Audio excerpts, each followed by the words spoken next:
Today we're going to show you how to install a standalone Modbus for Solaredge on an existing system. When installing a Modbus with a backup interface on site, you need to make sure to change the device ID on the Modbus or unplug the Modbus that's in the backup interface that's not being used. If there is a Modbus installed on the backup interface and it's not being used, we need to remove it and the standalone Modbus will remain as device ID 2. If the backup interface is using its own Modbus, then we should switch the device ID to device ID number 3. Now we're going to phase the CTs for the Modbus. To do this, grab your voltmeter and set it to volts. Grab one lead of your voltmeter and place it on L1 or the black wire of the PV breaker. Grab your second lead and place that lead on L1 or the black wire of the existing system PV breaker. If the reading on your voltmeter is 0 volts, then you have identified where you need to install the line 1 CT.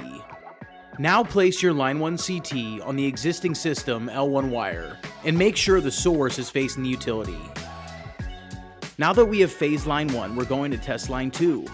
Grab one lead of your voltmeter and place it on L2 or the red wire of the PV breaker. Grab your second lead and place that lead on L2 or the red wire of the existing system PV breaker. Again, you should get 0 volts on your voltmeter. Now place your line 2 CT on the existing system L2 wire and make sure you install the CT with the source facing the utility and the CT is fully closed.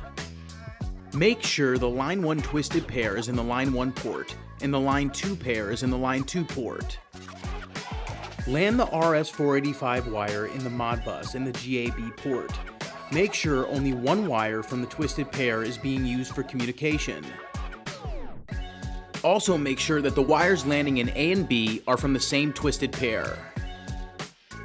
The RS485 wire from the Modbus to the inverter needs to be Cat5 wire and needs to land in the lead inverter. Make sure only one wire from the twisted pair is being used for communication.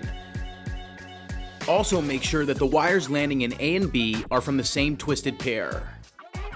There are two areas that you can land the RS485 wire for the standalone Modbus. You can land it in the existing RS485 port of the lead inverter's Modbus, or if there is no backup interface being used, you can add it to the 3 ports on the right side of the backup interface connector.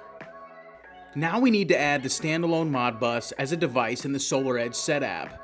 To do this, open the Set app and connect to the inverter that's on site. Click on Site Communications, then click on RS485-1. Then click Add Modbus Device, then Add Meter. And make sure the meter function is set to external production. Now click on Meter Protocol. Depending on which standalone Modbus you have on site, you will either select Solaredge or select Watt Node. If you have this Modbus, you will select Watt Node, and if you have this Modbus, you will select Solaredge.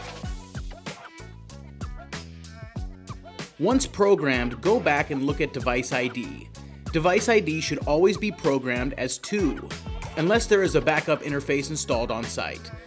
In this case, if the Modbus is not being used in the BUI, it should be removed, or if it is being used, then the device ID should be changed to 3 on the app and on the standalone Modbus as well. Once the device ID is set, go back and click on CT rating. If using the square Solaredge CTs, you should input 200 amps into the CT rating. If using the white slim Solaredge CTs, you should program them to 225. Once all of the above has been completed, click on the View Status button at the top, which will show you the live readings of the existing system. The system should be showing external production, and it should be producing and showing a positive number. You have now successfully installed a standalone Modbus for Solaredge on an existing system.